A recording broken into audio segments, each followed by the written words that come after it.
friends, this is Dr. Amarjeet Kaur. I am Professor of Accounting and Business Communication at the Department of Management, Gurugram University, Gurugram. I am a certified management accountant from IMA USA, MBA from University of West of Scotland and MCom from MD University. I have authored 10 books or edited 10 books and 58 research papers. This is my privilege that I am here to discuss about negotiation process. So friends, this is the topic which we started in the last lecture, where we discuss about negotiation and basics about negotiation. Today we are going to talk about negotiation process and negotiation techniques. So friends, negotiation is something which is there in our life every day. Every moment we experience it, we practice it. Just imagine a kid, a young kid of 2 years, 3 years, even 1 year. They are actually, by crying, they are trying to negotiate with parents to get chocolate, to go to friend's place, to have more playtime. So what they are doing by crying, by not talking, by not eating food, this is they are using as a technique to negotiate with parents, right? You may negotiate with your boyfriend, with your girlfriend to make a move from one city to another. You may negotiate with your employer to give you a better hike, for a pay hike. You may negotiate with your family members, with your professors to extend the date. So negotiation is part and parcel of our life, right? So negotiation and negotiatings are a constant feature of everyday life, and we negotiate all the time with family, friends and a range of people and organizations. So that's what I was talking. We do not negotiate only with our family or friends. We do negotiate with organization. Let's say you received your electricity bill or water bill, and they billed you higher than what you think you have consumed in terms of units. So you will go put up your case that, see, my average consumption is this much. I was traveling for 2 weeks during this month. How can my electricity bill be so high? How can my water bills be so high? So here you are negotiating with some organization. That's how it happens. So there could be thousands and thousands situations of negotiations and negotiating. Further, negotiation refer to dialogue between, which is intended to resolve disputes, to produce an agreement upon courses of action, to bargain for individual or collective advantage, or to craft outcomes to satisfy various interests. So it's a big statement. So here we are trying to communicate that the negotiations, they refer to the dialogue. There is a communication, there is a dialogue taking place, but that dialogue has certain intention, certain objective, and that objective is to resolve the dispute, right?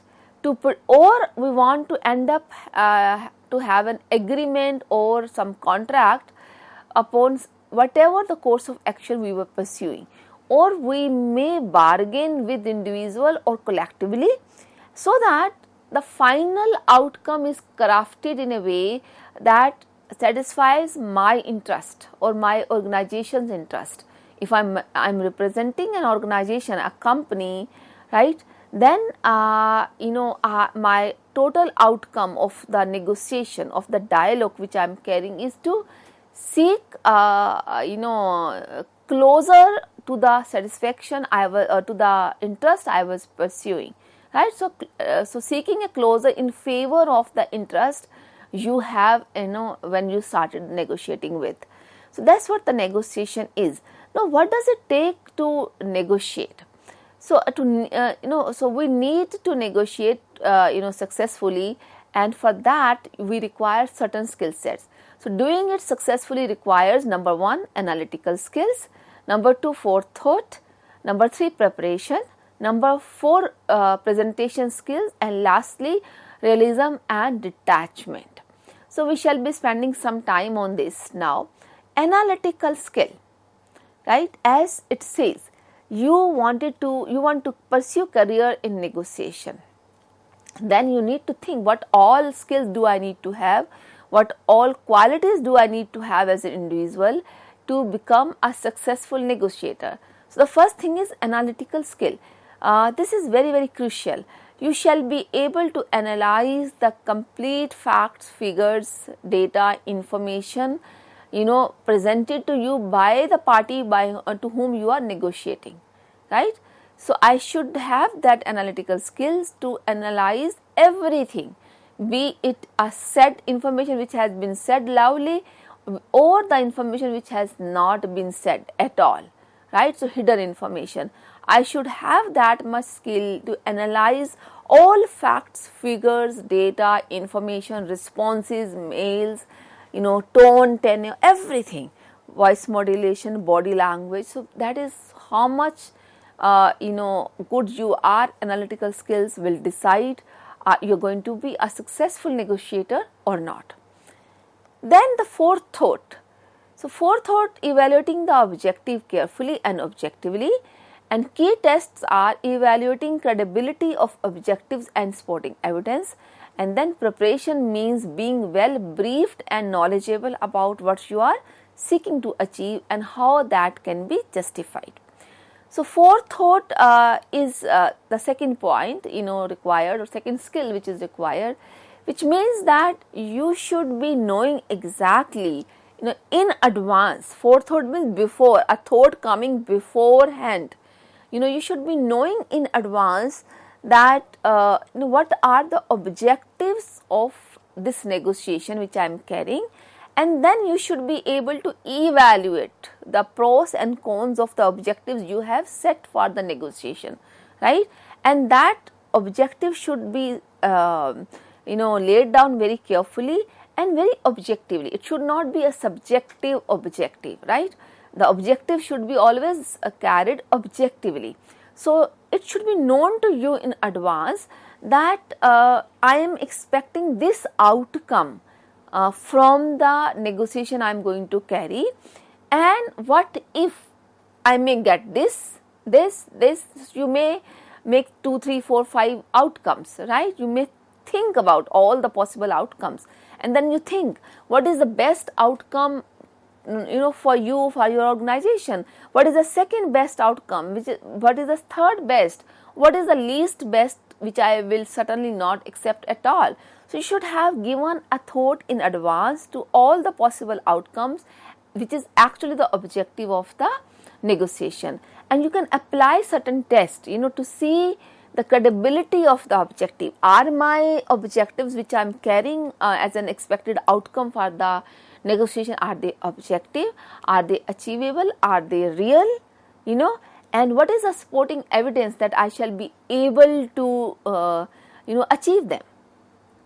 Do I have some evidence, do I have some something to support my thought process?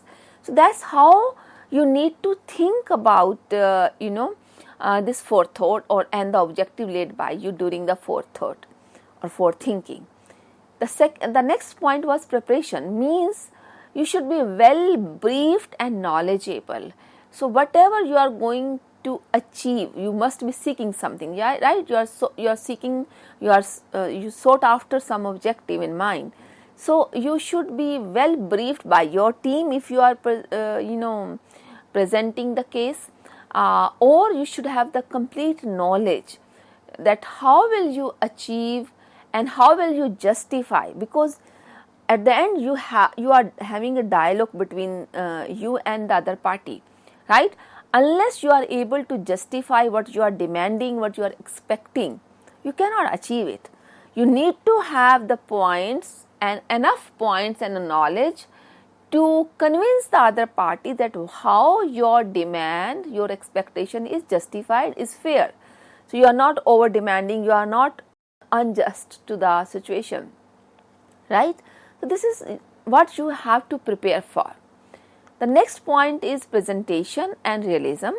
Presentation, present your claims in pleasant, logical, friendly, firm way and persuasive way by establishing that how your objectives will benefit parties involved. And realism means be well aware from the start that it is very unusual to achieve all your objectives. So, we shall be discussing these 2 points. Presentation. So, presentation, as we know, means when I am talking with the party I am negotiating with, how do I present my thought, my claim, right? I am saying that we need this, we need this much part of the pie, we need this much part of the cake, right? So, why I am claiming the share in pie, and this will depend that how do you, either you are able to put your claim in a very effective manner or no, will depend, were you pleasant enough, respectful enough while talking about what you are expecting, were you using good logic to communicate. It could be simply, I need this, we need this, my company need this. No, that is just a claim on certain part of the pie, but without any logic, without any good friendly presentation, and you may sound firm, but you were not logical just by demanding. So, you will rather be sounding demanding, you would be sounding arrogant, and that will not work. So, your presentation should be as pleasant as possible, as logical as possible. Try to use storyline. We always say storyline really works. Do not just jump to to the demand, to the objective immediately. So, start in the pleasant formal, informal interaction or formal interaction, depending on the culture, the people you are dealing with, and then be very logical when you start speaking, and present your facts and figure in a very good sequence, which is logically knitted. And you should sound friendly. You should not be, your facial expression, your eyes should not be sounding unfriendly, disrespectful. So, you should be firm, right? We are not denying that firmness is not required. Firmness is required, but in a persuasive way, and in a way that you are establishing that how the objectives, how the demand you are putting across is going to benefit everyone, not only to your organization, not only to you if it is individual bargaining. How is it going to benefit everyone, every party involved, right? That is the presentation of your objective to the other party, to the group of people you are dealing with. So, the more effective the presentation is, more logical or more friendly the objective, the presentation is, there is a likelihood that you shall be able to reach very close to your objectives which you have laid down. And not only that, when you are setting up your objectives, be as realistic as possible. You should be aware of, from the beginning itself, that it's not very usual, it's very unusual in fact, to achieve all the objectives you may lay down in your mind. You may aspire for anything, here, but the point is, the other party is also expecting to be even, to achieve even higher objective, right? So, do not ignore the fact that you are negotiating with the other party and they are negotiating with you, and they are also trying to get the maximum share of the pie, right? So, both are trying to get the maximum share of the pie, be it a procurement process, the procurement of raw material. So, of course, the seller would like to sell it at a maximum rate, the buyer would like to buy it at the lowest rate possible.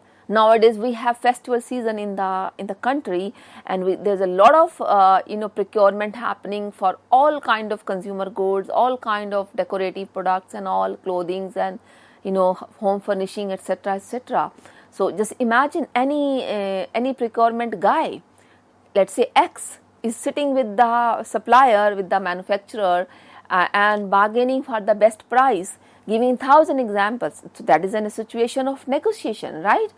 But you may start with any price, you may start with any demand, any objective, but in the heart of heart, you should have a clarity that this is not a real objective to be achieved, and this is not unusual to not achieve all the objectives or to achieve all the points. You may be able to bargain on price level, maybe, but you are not able to bargain on the delivery date, You may not, you may have convinced the other party on the delivery date, but maybe not on the on the credit terms, right? These all are the negotiation points, be it a credit term, be it delivery point, be it the quality of the raw material, be it the price point.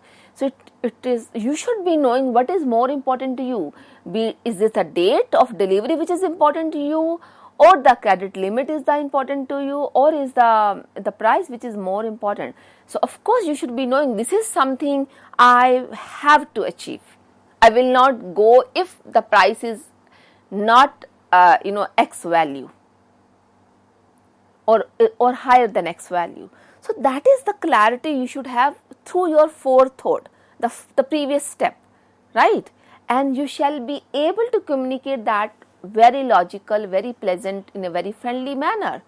So the likelihood to achieve that objective which is important for you is higher if you have a realistic approach, number one, and your presentation is very nice and you were able to give forethought in advance. So now after this, after discussing what is needed for good negotiation, I will talk about the actual process of negotiation, how to pursue negotiation, but after discussing the last point, detachment. So detachment means not believing all your own propaganda, information, hype. And then we will switch to techniques, think about the techniques which may work best for the given situation. So no technique is the best technique, right? So detachment, as we discussed, so when you are negotiating, you may create something in your mind, some kind of propaganda, some kind of hype in your own thinking that no, the price of this product cannot be higher than this value.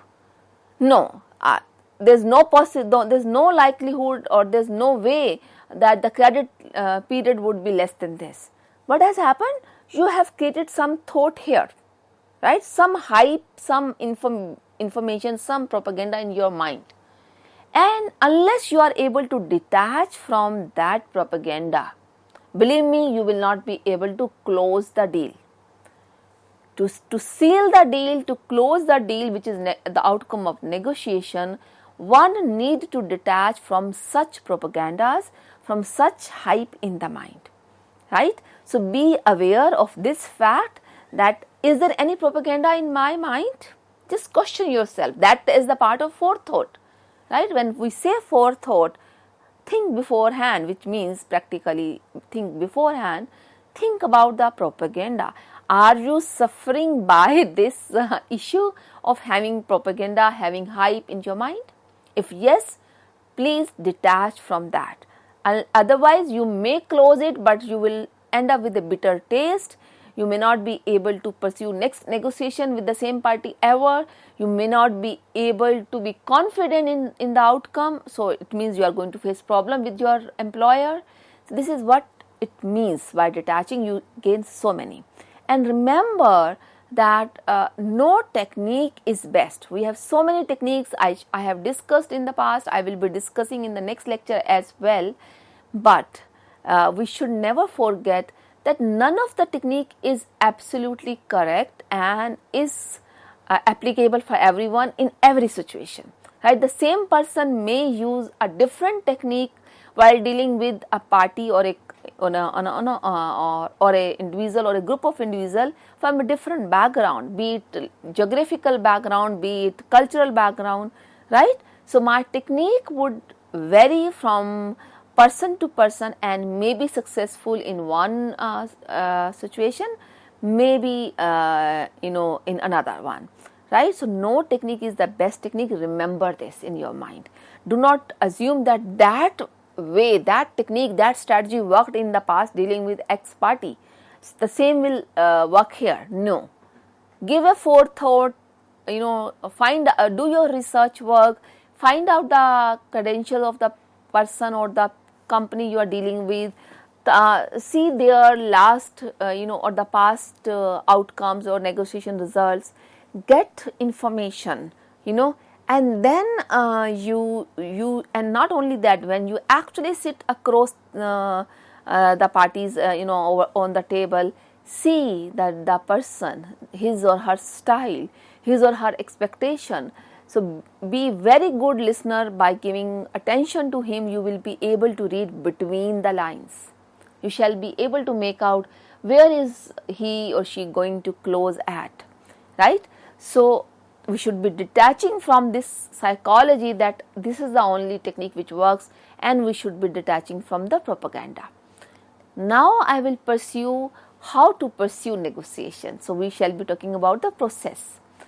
So number one, collective bargaining power is a strategic exercise for setting out the case and the supporting evidence. It should not be too long or too detailed, as that can weaken the case.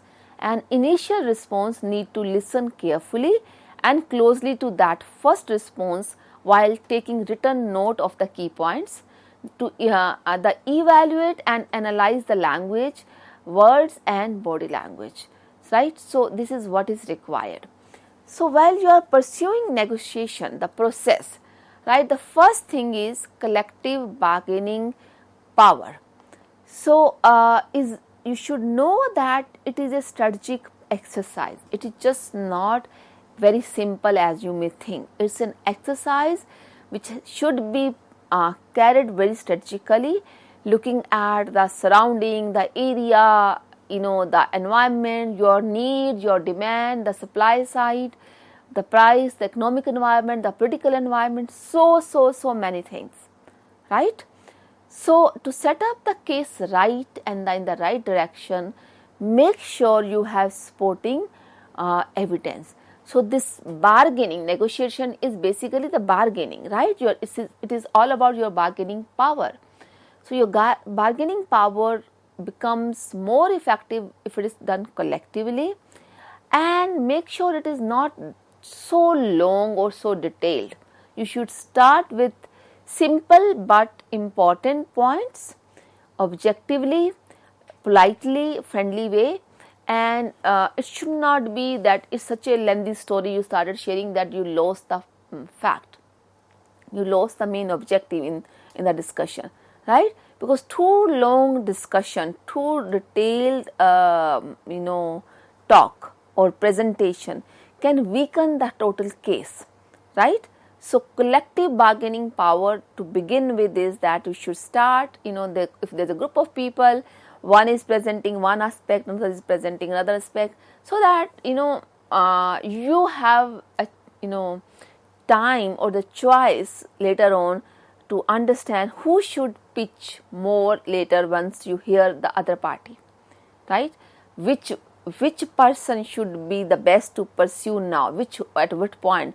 One is a technical guy, one is a finance guy, one is a marketing guy, one is a production guy, sitting together collectively to bargain something, right, to close the deal in your own favor or to achieve your objective. So believe in the power of collective bargaining, right? And then initial response, once you present it, you may start, the other party may start. After greeting, it will depend who will start. Irrespective who does start, whosoever is presenting first, talking first, the other party should be listening very, very carefully. The initial response, right? We need to listen carefully and closely to that first response while taking written note of the key points. So you have to see how the other party responded to your pitch, right? Whatever the point you made, how did they respond, right? You should be taking note of every single point which you think is a key point, in the beginning. So note down all key points and be very careful to listen to the response they are giving to you, right? Unless you are listening very carefully, you may miss the key point, right? So listening really becomes important to respond initially, and to evaluate and to analyze the language is also important. Not only the response the complete response. Try to divide the response what was the language, which are the words which being used, and what was the body language. Were they consistent? Whatever they presented, this they responded to you, to your response, or to your initiation, if you initiate it. So try to figure out the language and the body, are they consistent or they are different. If they are different, there is a scope for points to identify there. So after this, the next point is countering to response. Once you have listened their response, you started, you heard to response. So next point is countering to response. Feel no obligation to respond. Look for weaknesses and inconsistencies in their response, which you can objectively demonstrate and exploit. Look for any clues or indication of how or where they might move closer to your objectives. So it's a very good point. You started, let's assume, we are assuming you started, you were careful in listening to their response, the first response, you took their key points in your notebook, and now you have to make a counter response, right? It's a dialogue, as we said. So one is saying something, another is saying something, one party is saying something, another is responding, and like that, right? So you have to counter to the response. So then make sure there is no obligation. Remember all the time, it's not compulsory for you to respond to every point. Keep something, keep few cards with you. So do not assume, do not feel obligation to respond everything to every point they responded to your point. And then the most important thing, be analytical in identifying the weaknesses, what are the inconsistencies in their statements. People will say this is very important, but we may, but if the but word is there, it means they are flexible in that point. And always see for the clues, the indication, and where you can move more closer to your objective. So be very careful in countering the response. And then comes the final stage. Final stage says, do not summarily reject it unless it really is deliberately poor and proactive offer. If it is a responsible offer, consider what modest of further improvements might be possible and decide which are the priority issues. Consider possible improvements through staging a settlement. So before you seal the deal, this is the second last step, the final stage, right? Do not try to reject, whatever they have proposed to you, and you should try to be proactive. You should be sensible in considering what they are saying and try to find the modest way that how can you try to improve the offer given to you, right, in a best possible way, in a friendly way, by presenting your demand again in a logical manner. So that can really help you to come close to your objective. And that's how we reach to the last part, sealing the deal. Try to have written agreement at this stage to prevent future arguments about what has been agreed upon or not. Always try to conclude on good terms. Remember, negotiations are a long-term business trade, right? So it means clearly that sealing the deal either in a formal contract or an agreement or consensus on a mail is required, and you reach to this point in a very good terms, not leaving the bad taste in mouth of anybody, and also remembering that next time you may do little more better, because negotiation are always an ongoing process in any business, So this is all for today in the topic process of negotiation. I hope you were able to understand it well. Thank you very much, friends, for being with me. Thank you.